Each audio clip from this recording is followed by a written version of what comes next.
Pernah nggak sih kalian lihat singkapan batuan terus mikir, ya gitu doang, cuma tumpukan batu? Gimana kalau saya bilang, setiap lapisan, setiap lekukannya itu sebetulnya adalah halaman dari sebuah buku yang super tua. Buku yang ngeritain kisah tentang sungai purba, gurun yang udah lenyap, dan lautan yang udah lama banget surut. Oke, yuk kita bedah lebih dalam. Pertanyaannya itu bukan lagi apakah batuan ini punya cerita, tapi gimana caranya kita bisa baca cerita itu. Nah, dalam beberapa menit ke depan, kita bakal jadi detektif geologi bareng-bareng. Kita akan cari petunjuk-petunjuk yang sebenarnya ada di depan mata kita buat ngungkap misteri masa lalu bumi. Sama persis kayak detektif yang harus ngertiin petunjuk di TKP, kita juga harus belajar bahasa khusus yang dipakai bumi buat nulis sejarahnya. Dan bahasa ini tuh bukan huruf atau kata loh, tapi bentuk dan pola. Nah, bahasa inilah yang kita sebut struktur sedimen. Gampangnya, ini tuh arsitektur batuannya. Gimana butiran pasir, lumpur, dan kerikil itu disusun. Setiap struktur itu ibarat satu kata yang punya arti spesifik tentang kondisi pas batuan itu terbentuk. Inilah petunjuk utama kita. Tapi sebelum lanjut, ada satu hal penting yang perlu kita bedain dulu nih. Ada yang namanya tekstur, ada juga struktur. Kalau tekstur itu soal butirannya sendiri, ukurannya, bentuknya, anggap aja ini kayak jenis fontnya lah. Nah, kalau struktur itu soal gimana semua butiran tadi disusun jadi satu dalam skala yang lebih besar. Ibaratnya, gimana kata-kata disusun jadi paragraf. Dalam investigasi kita kali ini, kita fokusnya ke struktur, ke paragraf dari cerita bumi. Oke, penyelidikan kita mulai dari petunjuk yang paling dasar ya, yaitu petunjuk yang terbentuk pas banget sedimennya lagi diendapkan, entah itu sama air, angin, atau es. Ini tuh kayak rekaman langsung kejadian di masa lalu. Coba lihat bukti pertama kita ini. Ada semacam punggungan lurus, panjang dan paralel di bagian bawah lapisan batu pasir. Kira-kira apa ya yang bisa bikin goresan kayak gini di dasar sungai atau laut purba jutaan tahun lalu? Jawabannya adalah groove cast. Coba deh bayangin, ada batang kayu keseret arus deras di dasar sungai yang berlumpur. Nah, si kayu ini kan ngegores lumpurnya. Terus goresannya itu keisi sama pasir. Jutaan tahun kemudian, yang kita temuin itu cetakannya. Poin paling pentingnya apa? Garis-garis ini tuh udah kayak anak panah yang membeku dalam waktu. Dia nunjukin kemana persisnya arah arus purba waktu itu. Keren kan? Lanjut ke petunjuk berikutnya. Nah, ini namanya crossbedding atau perlapisan silang, dan ini tuh salah satu petunjuk paling kuat buat para geolog. Lapisan-lapisan miring di dalam batu pasir ini, itu sebenarnya sisa-sisa bukit pasir atau riak yang bergerak.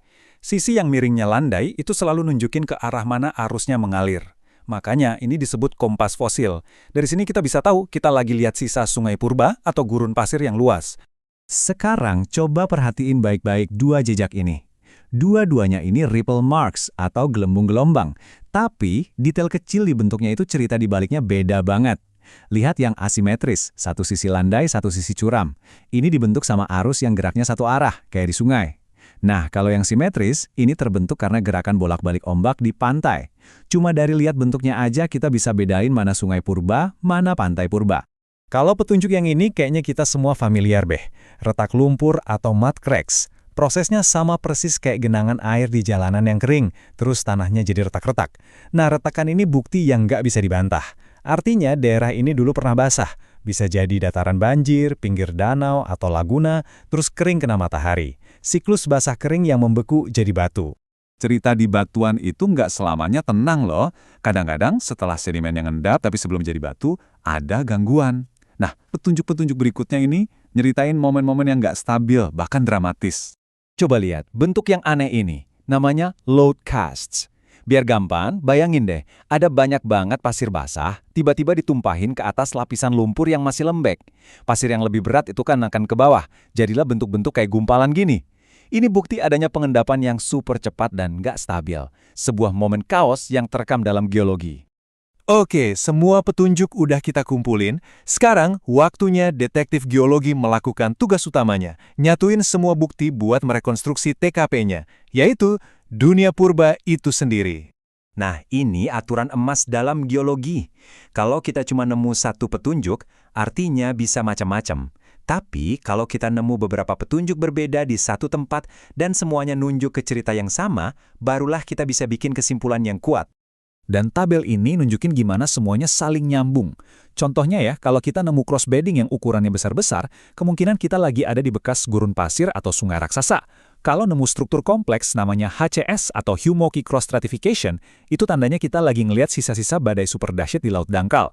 Terus kalau nemu lapisan yang butirannya kasar di bawah terus makin halus ke atas, itu sisa longsoran bawah laut yang namanya turbidit. Dan gimana kalau nemu retak lumpur barengan sama ripple marks asimetris yang tadi kita lihat? Wah, hampir pasti itu bekas dataran banjir di pinggir sungai. Setiap kombinasi petunjuk ngebuka jendela ke dunia yang beda-beda. Jadi, kita udah tahu nih cara baca cerita di batuan. Tapi pertanyaannya, kenapa ini penting? Buat apa repot-repot? Well, ngertiin semua petunjuk ini bukan sekedar latihan akademis loh. Ini adalah dasar dari cara seorang geolog berpikir dan aplikasinya di dunia nyata itu krusial banget. Soalnya, berpikir kayak geolog itu artinya punya kerangka berpikir yang sistematis. Pas di lapangan, lihat singkapan batuan yang rumit, mereka nggak cuma lihat bentuknya doang, tapi mereka ngajuin serangkaian pertanyaan spesifik buat mecahin kodenya. Pertanyaan pertama adalah, struktur ini primer atau sekunder? Maksudnya, ini terbentuk pas pengendapan, kayak crossbedding tadi, atau terbentuk setelahnya, kayak lodcast yang nunjukin ada gangguan. Terus, pertanyaan kedua, apa kekuatan di baliknya? Apa yang ngebentuk ini? Apakah arus searah dari air atau angin? Apakah gerakan bolak-balik ombak? Atau jangan-jangan gravitasi yang narik sedimen longsor ke bawah? Jawaban dari pertanyaan inilah inti dari semuanya. Dan kenapa kita repot-repot ngelakuin ini semua? Karena dengan ngertiin lingkungan purba, kita bisa memprediksi di mana nemuin minyak dan gas yang kejebak di batu pasir bekas sungai, atau nemuin cadangan air tanah yang super besar.